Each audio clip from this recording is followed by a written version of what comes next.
தந்தை மகன் தூயாவியாரின் பெயராலே.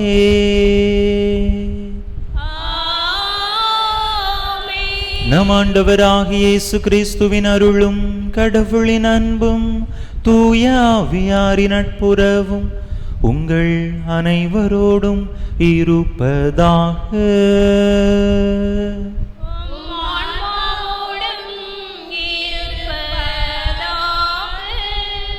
இறை இயேசுவின் அன்பார்ந்த சகோதர சகோதரிகளே, தவக்காலத்தின் 5ஆம் ஞாயிறு திருப்பலிக்கு உங்களை அன்புடன் வரவேற்கிறேன். இன்றைய திருவழிபாடு பழைய பாவ வாழ்வை விட்டுவிட்டு புதிய அருள் வாழ்வுக்கு கடந்து செல்ல நாம் அழைக்கிறது. நாம் எத்தனை முறை பாவம் செய்தாலும் மனம் வருந்தி ஆண்டவரிடம் திரும்பும்போது நம்மை மன்னிக்க அவர் தயாராக இருக்கிறார். பிறர் குற்றங்களை அலசி ஆராயும் நாம் நமது பாவங்களை எண்ணி பார்க்க வேண்டுமென ஆண்டவர் இயேசு நமக்கு அழைப்பு விடுக்கிறார். எல்லோரும் நம்மை விட்டு சென்ற பிறகு நாம் கடவுள் முன் கணக்கு கொடுக்க வேண்டும் என்பதை நினைவில் கொள்வோம். இயேசுவை பின்பற்றி வாழ அழைக்கப்பட்டுள்ள நாம் அனைவரும் நமது பாவ வாழ்வை கலைத்துவிட்டு அவர்களே புது வாழ்வு பெறும் வரமேண்டி இத்திருப்பலியில் உருக்கமாக மன்றாடுவோம். திருமுழுக்கு நினைவாக நம் மீது தெளிக்கப்படும் இத்தண்ணீரை இறைவன் ஆசீர்வதிக்க மன்றாடுவோம். ஆண்டவரே, எல்லாம் வல்ல இறைவா, உடலான்ம வாழ்வு அனைத்துக்கும் ஊற்றும் தொடக்கமும் நீரே. இத்தண்ணீரை புனிதப்படுத்தியருள உமை வேண்டுகின்றோம். எங்கள் பாவங்களுக்கு மன்னிப்பு வேண்டவும், எல்லா நோய்களையும் மாற்றானின் சூழ்ச்சிகளையும் எதிர்த்து உமது அருளின் பாதுகாப்பை அடையவும் நாங்கள் இத்தண்ணீரை நம்பிக்கையுடன் பயன்படுத்துகின்றோம். ஆண்டவரே, உமது இரக்கத்தின் உதவியால் உயிருள்ள தண்ணீர் எங்களில் பொங்கி எழுந்து மீட்பளிப்பதாக. இவ்வாறு நாங்கள் தூய இதயத்தோடு உமை அணுகி வந்து எங்கள் உடலுக்கும் ஆன்மாவுக்கும் வரும் இடர்கள் அனைத்தையும் விலக்குவோமாக. எங்கள் ஆண்டவராகிய கிறிஸ்து வழியாக உமை மன்றாடுகிறோம். எல்லாம் வல்ல இறைவா, தண்ணீர் வளம் பெற அதில் உப்பிட வேண்டும் என்று இறைவாக்கினர் எலிசா வழியாக கற்பித்தீர். உமது படைப்பு பொருளாகிய இந்த உப்பை பரிவிரக்கத்துடன் புனிதப்படுத்தியருள உமை தாழ்மையுடன் வேண்டுகின்றோம். ஆண்டவரே, உப்பு கலந்த தண்ணீர் தெளிக்கப்படும் இடமெல்லாம் தீயோனின் தாக்குதல் அனைத்தும் தோல்வியுறச் செய்வீராக. உம் தூய ஆவியார் உடனிருந்து எங்களை இடையராது காத்தருள்வாராக. எங்கள் ஆண்டவராகிய கிறிஸ்து வழியாக உமை மன்றாடுகிறோம்.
எல்லாம் வல்ல இறைவன் நம் பாவங்களிலிருந்து நம்மை தூய்மைப்படுத்துவாராக.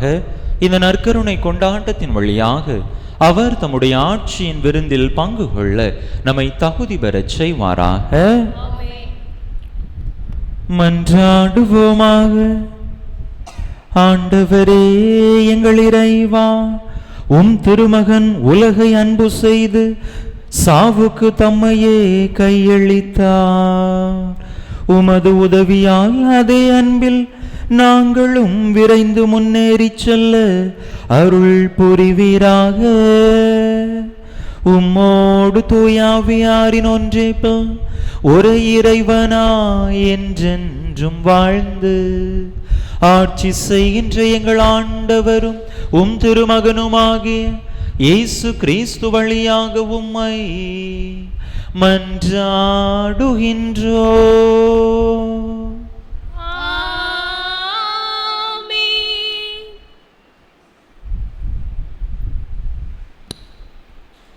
கடந்ததை நினைத்து கலங்காதே, நடந்ததை மறந்துவிடு. ஆண்டவர் புதியன செய்திடுவார் இன்றே. நீ காண்பாய் என்ற வாக்குத்தத்தத்தை ஆண்டவர் இன்று நமக்கு தருவதை எடுத்துரைக்கும் எசாயா இறைவாக்கினர் நூலிலிருந்து வாசிக்கப்படும் முதல் வாசகத்தை கேட்டு ஆண்டவரின் மேல் நாம் கொண்டுள்ள நம்பிக்கையை ஆழப்படுத்துவோம்.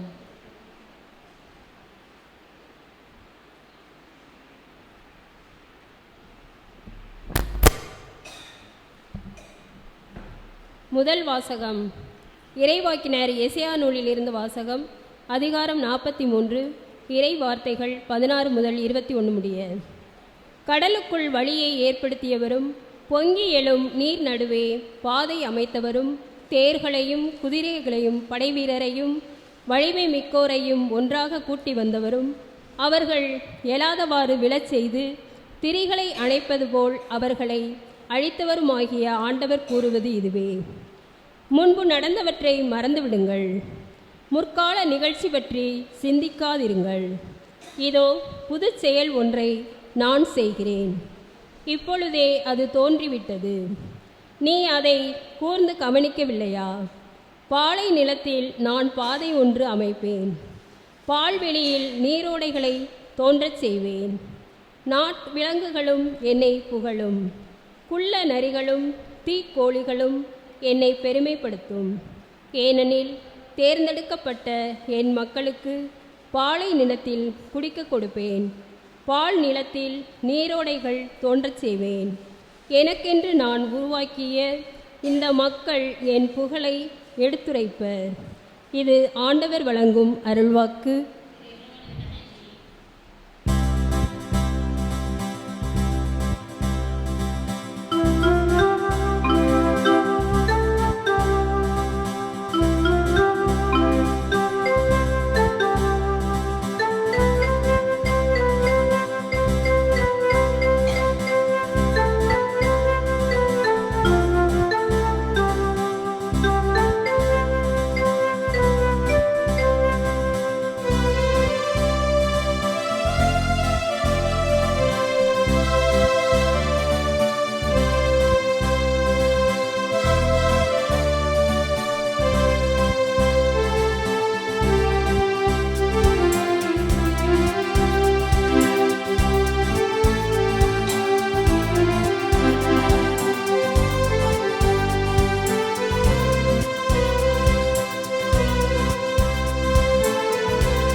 பணம், பட்டம், பதவி, புகழ், செல்வம் என்று இவ்வுலக போக்கின்படி ஓடி ஓடி உழைக்கும் நமக்கு கிறிஸ்து மட்டுமே ஒப்பற்ற செல்வமாக இருக்க வேண்டும் என்ற ஒரு சவாலினை புனித பவுலடியார் தன் வாழ்வின் வழியாக நமக்கு முன் உதாரணம் காட்டுவதை எடுத்துரைக்கும் 2ஆம் வாசகத்தை கவனமுடன் கேட்டு கிறிஸ்துவை நாம் ஒப்பற்ற செல்வமாக்கிக் கொள்ளும் வரம் கேட்போம்.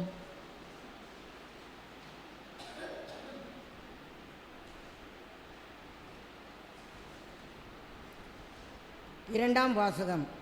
கிறிஸ்துவின் பொருட்டு நான் அனைத்தையும் இழந்துவிட்டேன். சாவில் அவரை ஒத்திருக்கவும் விரும்புகிறேன். திருத்தூதர் பவுல் பிலிப்பியருக்கு எழுதிய திருமுகத்திலிருந்து வாசகம். அதிகாரம் 3 இறை வசனங்கள் 8 முதல் 14 முடிய. சகோதரர் சகோதரிகளே, உண்மையில் என்னை பொறுத்தமட்டில் என் ஆண்டவராம் கிறிஸ்து இயேசுவை பற்றிய அறிவே நான் பெறும் ஒப்பற்ற செல்வம். இதன் பொருட்டு மற்ற எல்லாவற்றையும் இழப்பாக கருதுகிறேன். அவர் பொருட்டு நான் அனைத்தையும் இழந்துவிட்டேன். கிறிஸ்துவை ஆதாயமாக்கிக் கொள்ள எல்லாவற்றையும் குப்பையாக கருதுகிறேன். கிறிஸ்துவோடு இணைந்திருப்பதற்காகத்தான் நான் இவ்வாறு கருதுகிறேன். திருச்சட்டத்தின் அடிப்படையில் நான் கடவுளுக்கு ஏற்புடையவனாக இயலாது. கிறிஸ்துவின் மீது கொண்டுள்ள நம்பிக்கையால் தான் அவருக்கு நான் ஏற்புடையவன் ஆக முடியும். இந்த ஏற்புடைமை கடவுளிடமிருந்து வருவது, நம் நம்பிக்கையை அடிப்படையாக கொண்டது. கிறிஸ்துவையும் அவர்தம் உயிர்த்தெழுதலின் வல்லமையையும் அறியவும் அவருடைய துன்பங்களில் பங்கேற்று சாவில் அவரை ஒத்திருக்கவும் விரும்புகிறேன். அப்பொழுதுதான் நானும் இறந்தோருடன் உயிர்த்தெழ இயலும். நான் இவற்றை ஏற்கனவே அடைந்துவிட்டேன் என்றோ நிறைவு எய்திவிட்டேன் என்றோ சொல்வதற்கில்லை.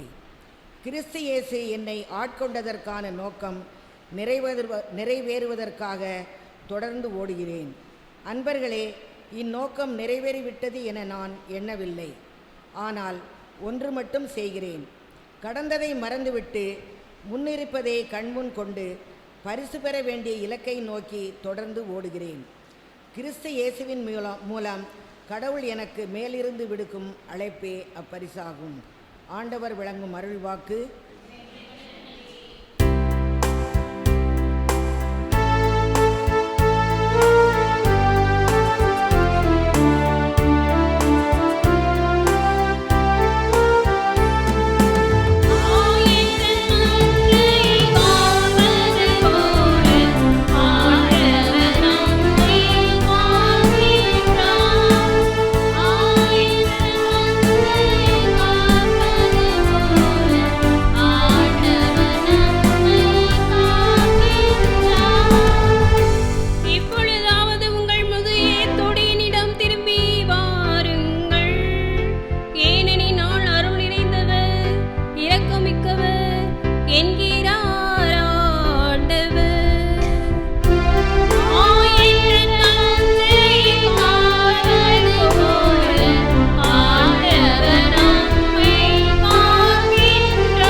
ஆண்டவர் உங்களோடு இருப்பாராக.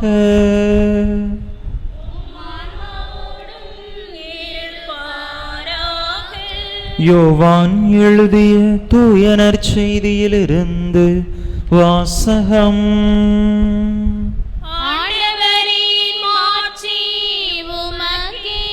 யோவான் எழுதிய தூய நற்செய்தி அதிகாரம் 8 இறை வசனங்கள் 1 முதல் 11 முடிய.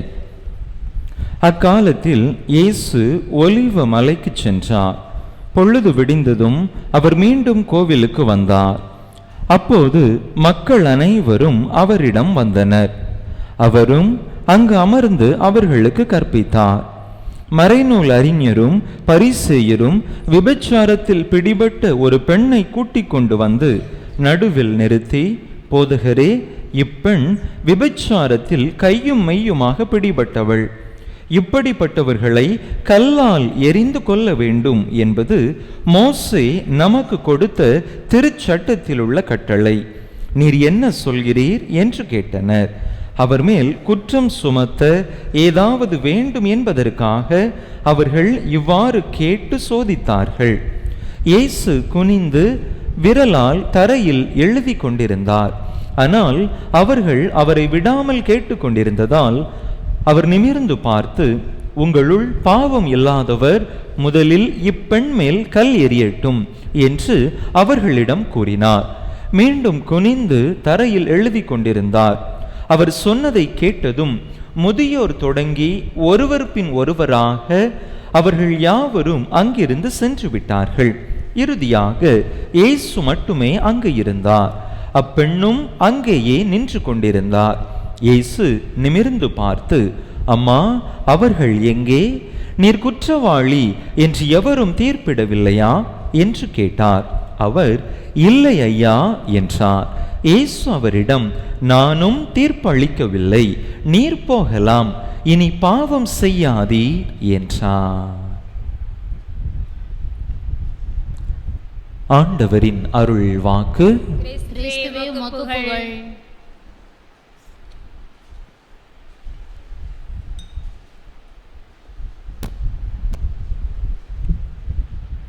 இயேசுவில் அன்பார்ந்த சகோதர சகோதரிகளே,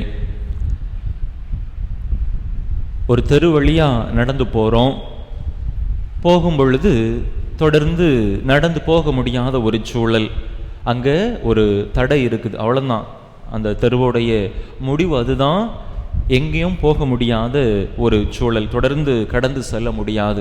அப்படிப்பட்ட இடத்தை என்ன சொல்லுவோம்? முட்டுச்சந்து. அந்த முட்டுச்சந்து தொடர்ந்து நாம் பயணிக்க ஒரு தடையாக இருக்கிறது. அந்த முட்டுச்சந்தில் நிற்கிறோம் அப்படின்னா நமக்கு ரெண்டு தீர்வு தான் இருக்கு. என்ன செய்யலாம்? என்னெல்லாம் செய்யறதுக்கான வாய்ப்பு இருக்குது? திரும்பி வரலாம், இல்லைன்னா அங்கேயே உட்காரணும், அங்கேயே நிற்கணும். அந்த ரெண்டு தீர்வு தான் இருக்குது. இப்போ உயிருக்கே ஆபத்தான ஒரு சூழ்நிலை, அந்த நேரத்தில் நம்ம என்ன செய்வோம்?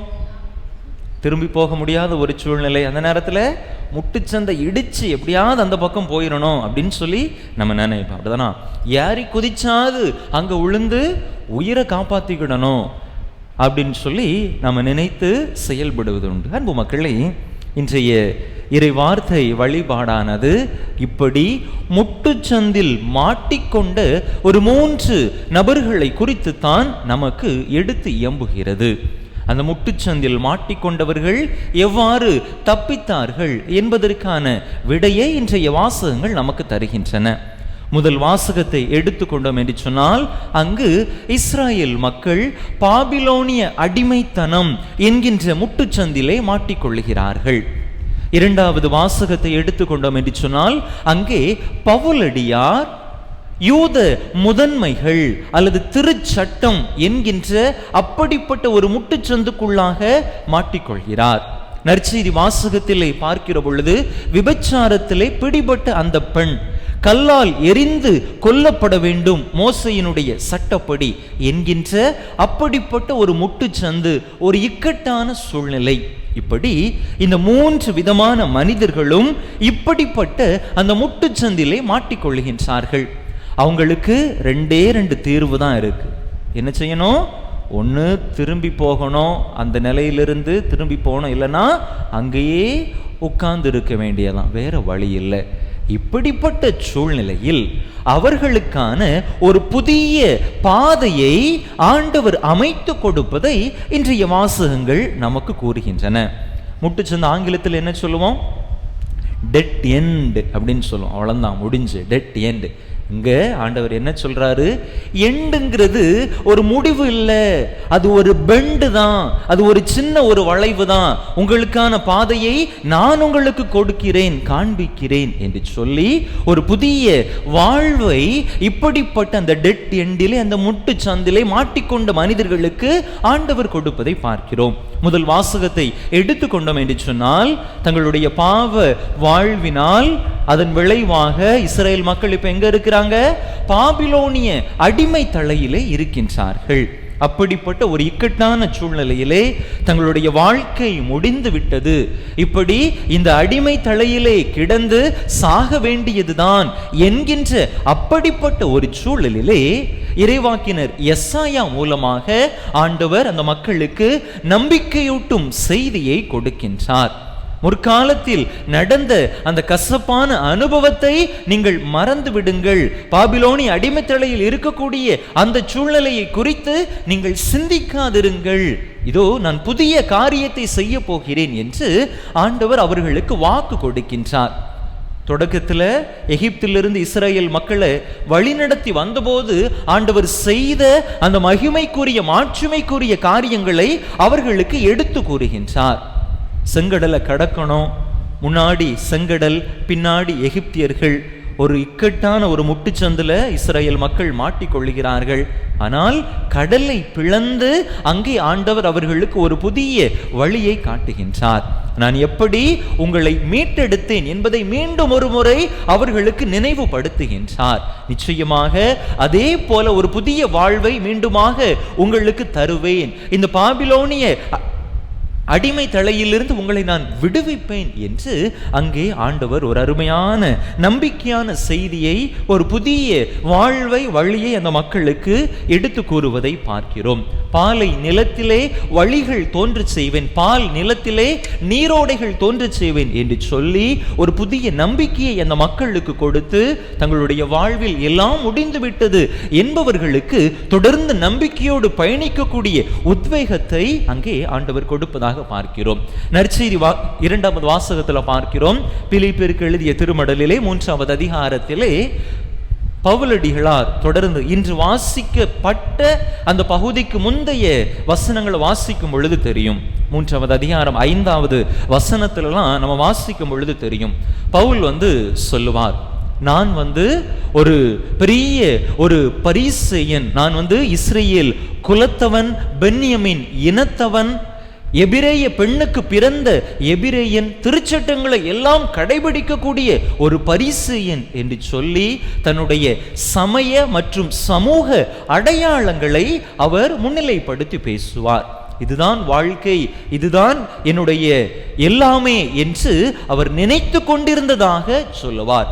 இப்படிப்பட்ட முட்டுச்சந்திலே இருந்த எனக்கு இது வாழ்வல்ல, இதையும் கடந்த ஒரு வாழ்வு இருக்கிறது என்கின்ற அந்த ஒரு செய்தியைத்தான் தொடர்ந்து இன்றைய வாசகத்திலே நாம் வாசிக்க கேட்டோம்.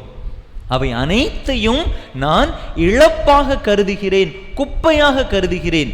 அதையெல்லாம் விட கடவுளை குறித்து, இயேசுவை குறித்து, அவருடைய உயிர்ப்பை, பாடுகளை குறித்து அறியக்கூடிய அந்த செயலைத்தான் நான் பெரியதாக கருதுகிறேனே தவிர இவை எனக்கு ஒரு பொருட்டல்ல என்று சொல்லி அப்படிப்பட்ட ஒரு முட்டுச்சந்திலே மாட்டிக்கொண்டிருந்த பவுலடிகளார் ஆண்டவரை நோக்கி அறியக்கூடிய, ஆண்டவரை குறித்து சிந்திக்கக்கூடிய, அவரை பின்பற்றக்கூடிய ஒரு புதிய பாதையை தெரிந்து கொள்கிறார். அப்படிப்பட்ட ஒரு வாழ்வை, அப்படிப்பட்ட ஒரு புதிய வழியை ஆண்டவர் பவுலடிகளாருக்கு காட்டுகின்றார். தமஸ்கு நகருக்கு செல்லக்கூடிய அந்த பாதையிலேயே, அந்த காட்சியிலேயே பவுலடிகளாரிடத்திலே அப்படிப்பட்ட ஒரு மாற்றமானது ஏற்பட ஆரம்பித்து விடுகிறது. தவறான பாதையை நோக்கி பயணித்துக் கொண்டிருந்த ஒரு மனிதர் ஆண்டவர் காட்டிய நல்ல பாதையிலே பயணிக்க தொடங்குகின்றார்.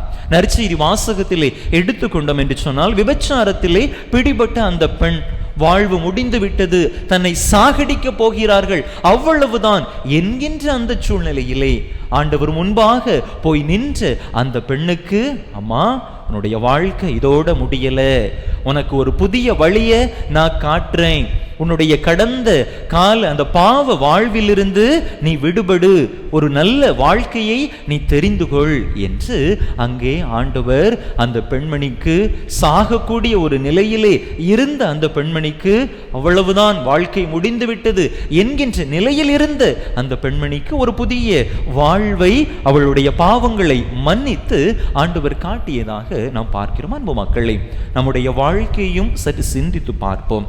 இப்படிப்பட்ட எல்லாம் முடிந்து விட்டது, அவ்வளவுதான், இனி நான் வாழ்வதற்கான வழியே இல்லை, பிழைப்பதற்கான சாத்தியமே இல்லை என்கின்ற இப்படிப்பட்ட முட்டுச்சந்துகளில் நாமும் கூட மாட்டிக்கொண்டு தவிக்கலாம். அந்த சூழ்நிலைகளில் நம் ஆண்டவரை உற்று நோக்கினோம் என்று சொன்னால் நமக்கு தேவையான நம்பிக்கையின் வழியை, ஒளியை ஆண்டவர் நமக்கு காண்பிப்பார். அவ்வளவுதான், முடிந்துவிட்டது என்கின்ற நிலையிலிருந்து புதிய நம்பிக்கையோடு நம்முடைய வாழ்க்கையை வாழ்வதற்கான உத்வேகத்தை, புத்துணர்ச்சியை ஆண்டவர் நமக்கு தருவார். இந்த சூழ்நிலையில நம்ம மாட்டிக்கணும் அப்படின்னு சொன்னா நம்ம என்ன செய்யணும்? கடந்த காலத்தை நம்ம நினைக்க கூடாது. கடந்த கால கஷ்டத்தை, கடந்த பாவ வாழ்வைய நாம் மறந்து விட வேண்டும். அதிலிருந்து விடுபட்டு கடந்த காலத்தை மறந்தா மட்டும் போதுமா? இல்லை, புதிய வாழ்வை நோக்கி, புதிய வரும் காலத்தை நோக்கி நம்பிக்கையோடு பயணிக்க வேண்டும், இலக்கு நோக்கி பயணிக்க வேண்டும். ஆண்டவர் அதைத்தான், அப்படிப்பட்ட ஒரு நம்பிக்கையைத்தான் கொடுக்கின்றார். பவுலடிகளார் அப்படிப்பட்ட ஒரு இலக்கை நோக்கித்தான் பயணித்தார். விபச்சாரத்தில் பிடிபட்ட பெண்ணுக்கு அப்படிப்பட்ட புதிய வாழ்வை நோக்கிய இலக்கைத்தான் ஆண்டவர் காண்பித்து கொடுத்தார். இஸ்ரேல் மக்களுக்கும் ஒரு புதிய வாழ்வுக்கான வழியைத்தான் ஆண்டவர் காண்பித்தார். அன்பு மக்களே, நாமும் கூட அப்படிப்பட்ட நம்பிக்கையோடு பயணிக்கின்ற பொழுது நம்முடைய வாழ்விலும் புதிய வழிகளை ஆண்டவர் ஏற்படுத்தி தருவார். எனவே நம்முடைய கடந்த கால பாவ வாழ்வையெல்லாம் விட்டுவிட்டு ஒரு புதிய வாழ்வை, ஆண்டவருக்கு விருப்பமான அவருடைய நெறிமுறைகளின்படியான ஒரு நல்ல வாழ்வை நமதாக்கி கொள்ள முயற்சி செய்வோம். அப்படிப்பட்ட ஒரு வாழ்வை நாம் வாழ ஆரம்பிக்கின்ற பொழுது நமக்கு எதிராக நம்மை சூழ்ந்து இருக்கக்கூடிய அனைத்து தடைகளும் உடைந்து ஒரு புதிய வாழ்வு, ஒரு புதிய வழி நமக்காக உருவெடுக்கும். அப்படிப்பட்ட ஒரு புதிய வாழ்வுக்குள்ளாக நாம் அடி எடுத்து வைக்க, பழைய வாழ்விலிருந்து நாம் மீட்கப்பட்டு இறைவனை நோக்கிய, இறைவனை மையப்படுத்திய, இறைவன் மீதான நம்பிக்கையில் ஆளப்பட்ட ஒரு வாழ்வை நோக்கி வாழக்கூடிய வரத்தை கேட்டு தொடர்ந்து இந்த தெய்வீக திருப்பலியிலே இறைவனுடைய அருளுக்காக, ஆசீருக்காக இணைந்து மன்றாடுவோம். ஆமென். அனைவரும் எழுந்து நம்முடைய நம்பிக்கையை அறிக்கையிடுவோம்.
தேவைகளை, மன்றாட்டுகளை, விண்ணப்பங்களை நம்பிக்கையோடு ஆண்டவரிடத்திலே எடுத்து சொல்லி மன்றாடுவோம்.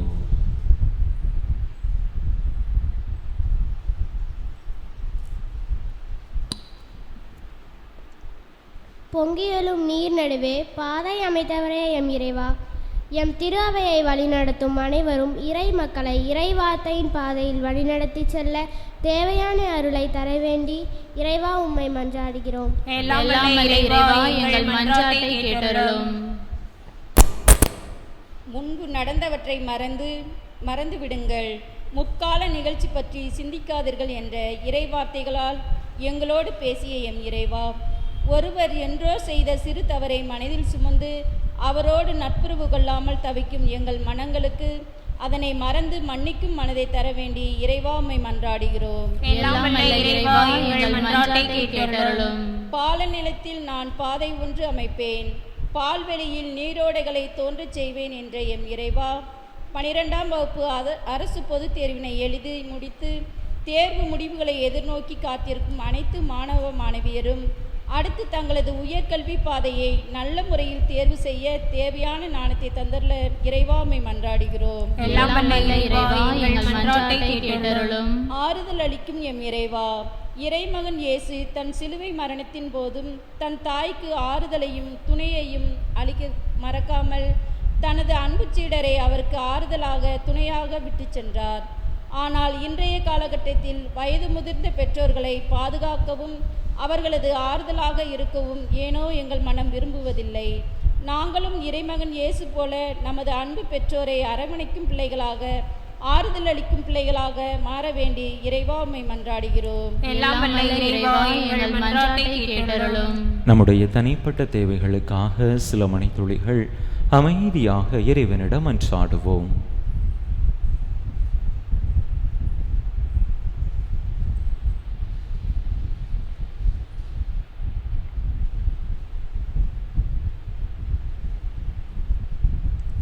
அன்பு தந்தையே இறைவா, உம் பிள்ளைகள் நாங்கள் கேட்ட இந்த மன்றாட்டுக்களை எல்லாம் எங்களுக்கு தந்தருள வேண்டும் என்று எங்கள் ஆண்டவராகிய கிறிஸ்து வழியாக உம்மை மன்றாடுகிறோம்.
சகோதர சகோதரிகளே, என்னுடையதும் உங்களுடையதுமான இப்பலி எல்லாம் வல்ல தந்தையாக இறைவனுக்கு ஏற்றதாகும்படி மன்றாடுங்கள்.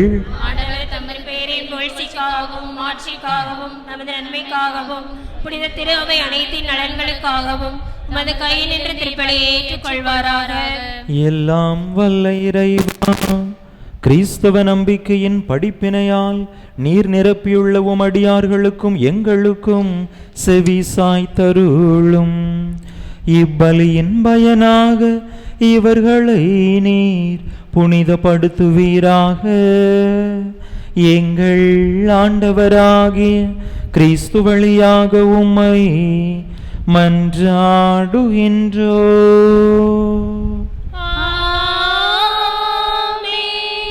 ஆண்டவர் உங்களோடு இருப்பாராக.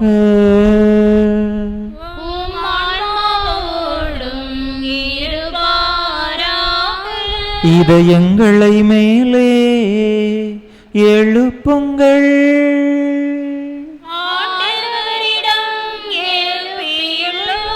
நம் இறைவனாகிய ஆண்டவருக்கு நன்றி கூறுவோம். நீதியும் மாணவருமானதே. ஆண்டவரே, தூயவரான தந்தையே, என்றுமுள்ள எல்லாம் வல்ல இறைவா, எங்கள் ஆண்டவராகிய கிறிஸ்து வழியாக என்னாலும் எவ்விடத்திலும் நாங்கள் உமக்கு நன்றி செலுத்துவோம். மெய்யாகவே தகுதியும் நீதியுமாகும். எங்கள் கடமையும் மீட்புக்குரிய செயலுமாகும். உம்முடைய பிள்ளைகளின் உள்ளங்களை தூய்மைப்படுத்தி புதுப்பிக்க பயனுள்ள இச்சிறப்பான காலத்தை ஏற்படுத்தினீ. அதனால் நாங்கள் மட்டுமீறிய பற்றுதல்களில் இருந்து விடுதலை பெற்று நிலையற்றவற்றில் மனதை ஈடுபடுத்தாது நிலையானவற்றில் மென்மேலும் மனதை செலுத்துமாறு எங்களை தூண்டுகின்ற காலம் இதுவே.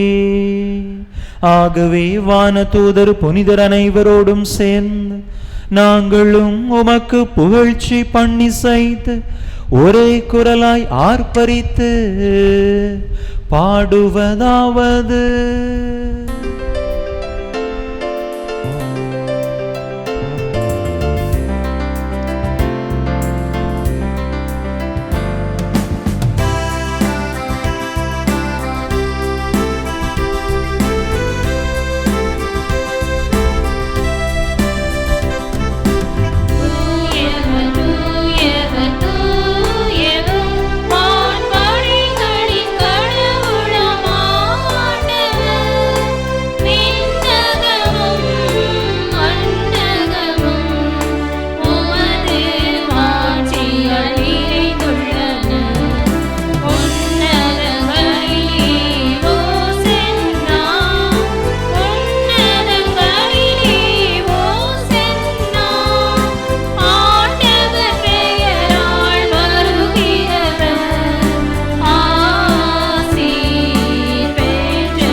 ஆண்டவரே, நேர்மையாகவே தூயவர், தூய்மை அனைத்துக்கும் ஊற்று. ஆகவே உம்முடைய ஆவியை பொழிந்து இக்காணிக்கைகளை தூய்மைப்படுத்த உம்மை வேண்டுகின்றோம். இவ்வாறு எங்கள் ஆண்டவர் இயேசு கிறிஸ்துவின் உடலும் இரத்தமுமாக எங்களுக்கு இவை மாறுவனவாக.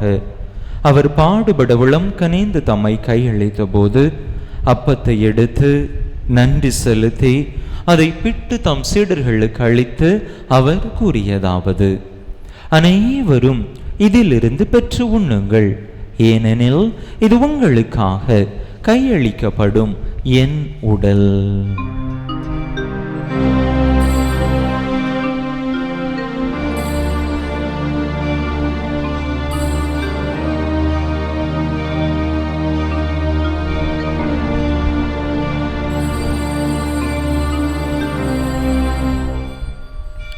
அவ்வண்ணமே இரவு விருந்தை அருந்திய பின் கிண்ணத்தையும் எடுத்து மீண்டும் உமக்கு நன்றி கூறி தம் சீடர்களுக்கு அளித்து அவர் கூறியதாவது: அனைவரும் இதிலிருந்து பெற்று பருகுங்கள், ஏனெனில் இது புதிய நிலையான உடன்படிக்கைக்குரிய என் இரத்தத்தின் கிண்ணம்.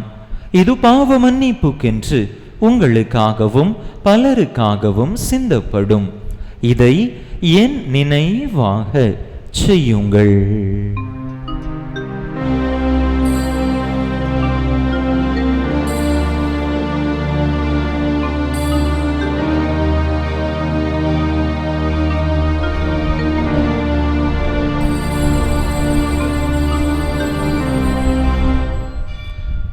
நம்பிக்கையின் மறைபொருள்.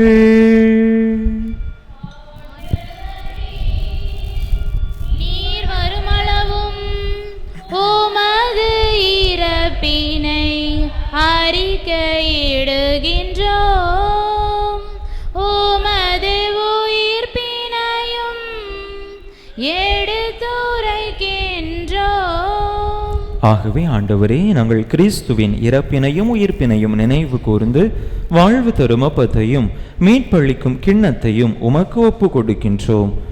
திருமுன் நின்று உமக்கு ஊழியம் புரிய தகுந்தவர்கள் என எங்களை ஏற்றுக்கொண்டீர்.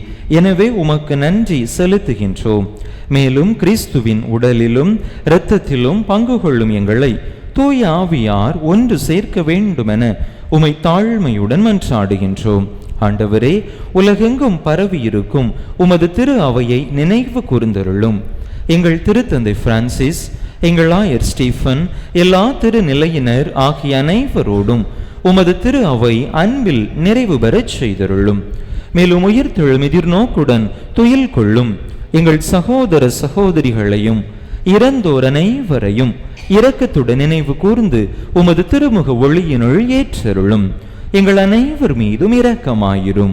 கடவுளின் கன்னித்தாயும் எங்கள் பாதுகாவலியுமான புனித ஜெபமாலை அன்னை, அவருடைய கணவரான புனித யோசேப்பு, புனித திருத்தூதர்கள், இவ்வுலகில் உமக்கு உகந்தவராயிருந்தோர் ஆகிய புனிதர் அனைவருடனும் நாங்கள் நிலை வாழ்வில் பங்கு கொள்ளும் தகுதி பெற்று திருமகன் இயேசு கிறிஸ்து வழியாக உமை புகழ்ந்தேத்தும் வரமருள உமை மன்றாடுகின்றோம்.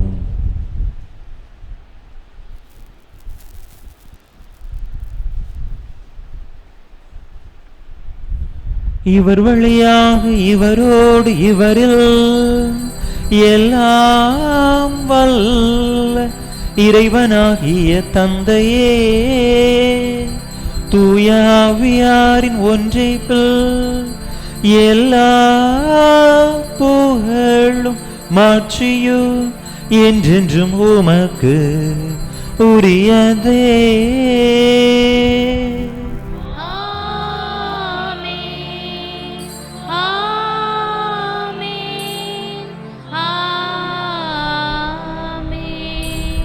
மீட்பரின் கட்டளையால் கற்பிக்கப்பட்டு பயிற்சி பெற்ற நாம் துணிந்து சொல்லுவோம்.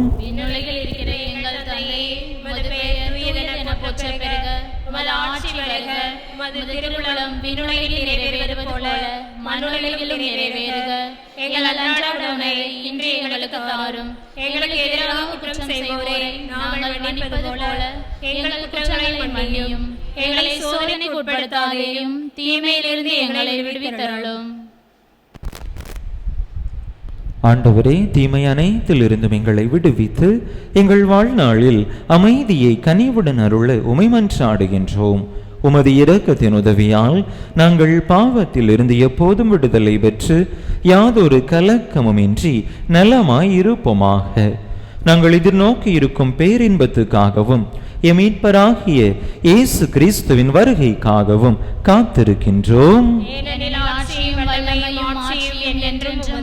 ஆண்டவரே இயேசு கிறிஸ்துவே, அமைதியை உங்களுக்கு விட்டுச் செல்கின்றேன், என் அமைதியையே உங்களுக்கு அளிக்கின்றேன் என்றும் திருத்தூதர்களுக்கு மொழிந்தீரே.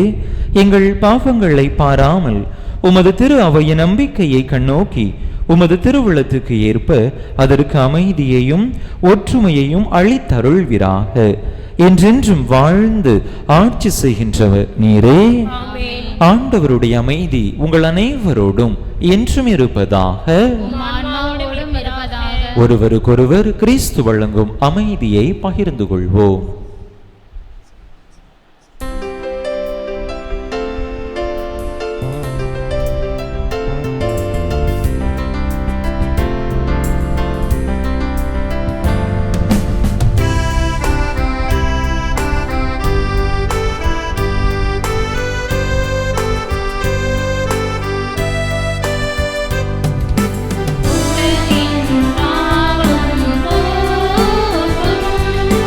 இரு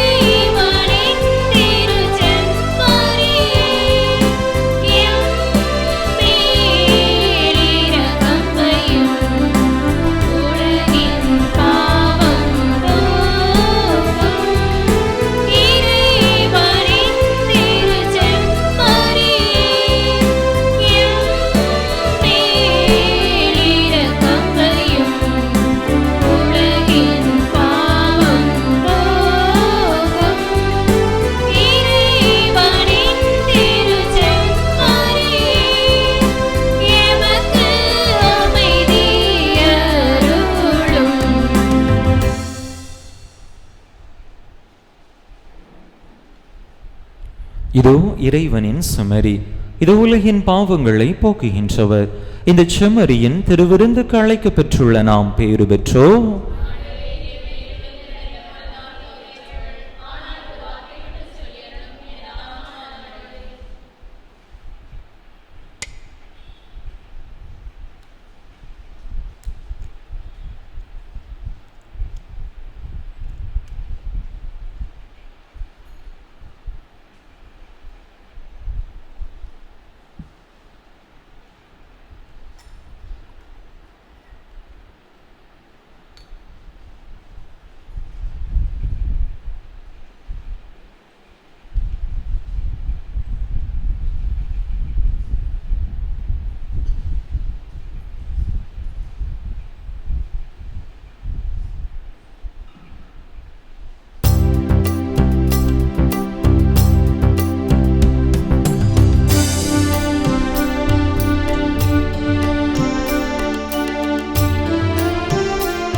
அன்பு மக்களே, வருகின்ற வியாழக்கிழமை ஏப்ரல் மாதம் 10ஆம் தேதி தவக்கால தியானமானது நம்முடைய பங்கிலே நடைபெறுகிறது.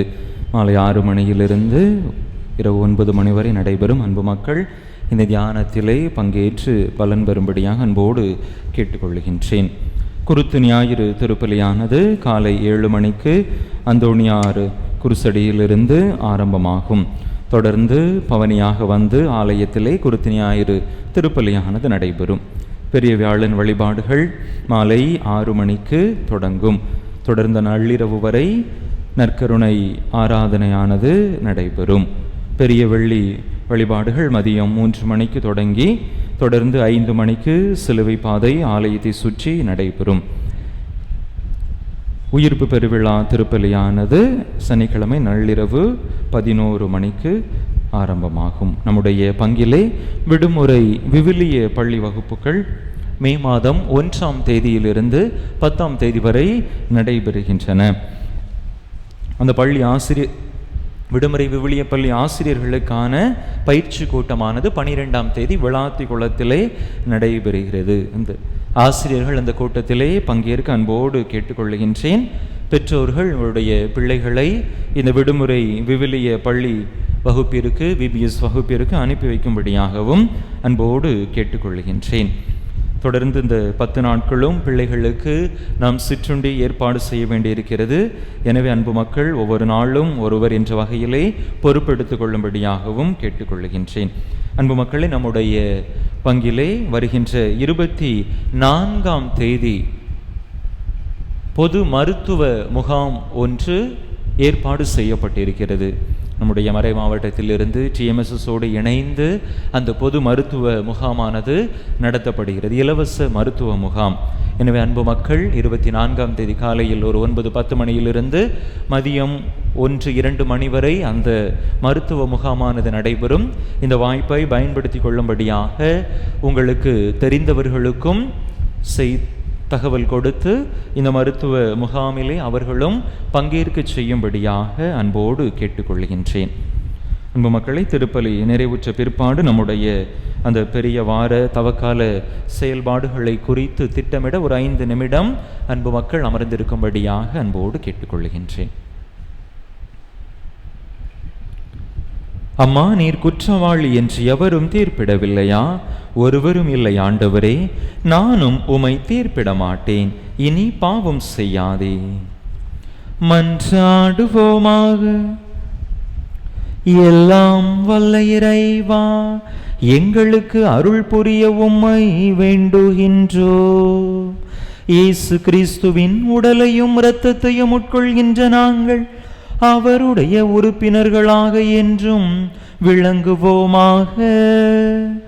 என்றென்றும் வாழ்ந்து ஆட்சி செய்கின்றவர் வழியாக உம்மை மன்றாடுகின்றோ.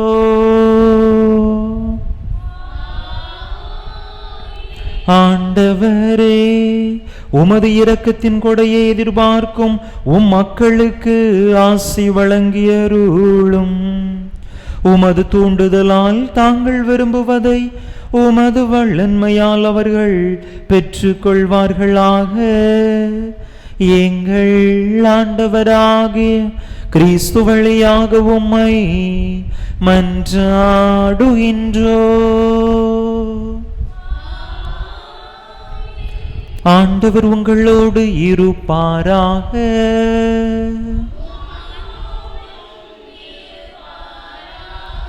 எல்லாம் வல்ல இறைவன் தந்தை, மகன், தூய ஆவியார் உங்களுக்கு ஆசி வழங்குவாராக. இறையாசி இறை நிறைவாக பெற்றவர்களாக சென்று வாருங்கள். திருப்பலி நிறைவேறிற்று.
திருப்பலி நிறைவேற்றிய பங்கு தந்தையின் உடலுள்ள நலத்திற்காகவும் இங்கு வந்திருக்கும் ஒவ்வொருவரின் குடும்ப நலனுக்காகவும் வேண்டிக் கொள்வோம்.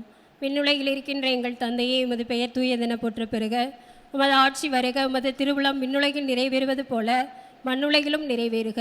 எங்கள் அன்றாட உணவை இன்று எங்களுக்கு தாரும். எங்களுக்கு எதிராக குற்றம் செய்வோரை நாங்கள் மன்னிப்பது போல எங்கள் குற்றங்களை மன்னியும். எங்களை சோதனைக்கு உட்படுத்தாதேயும், தீமையிலிருந்து எங்களை விடுவித்தருளும். ஆமேன். அருள் நிறைந்த மரியே வாழ்க, ஆண்டவர் உடனே பெண்களுக்குள் பேறு பெற்றவள் நீரே.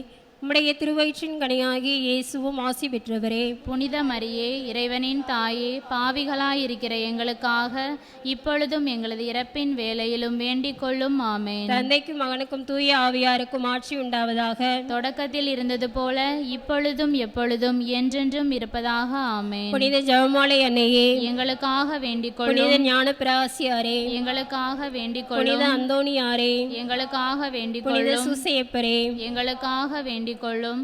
நிலையான புகழுக்குரிய தூய்மை மிகு நற்கருணைக்கு எல்லா காலமும் ஆராதனையும் புகழும் போற்றியும் ஆட்சிமையும் உண்டாக கடவுள் தந்தை மகன் தூய ஆவியின் பெயராலே. ஆமென்.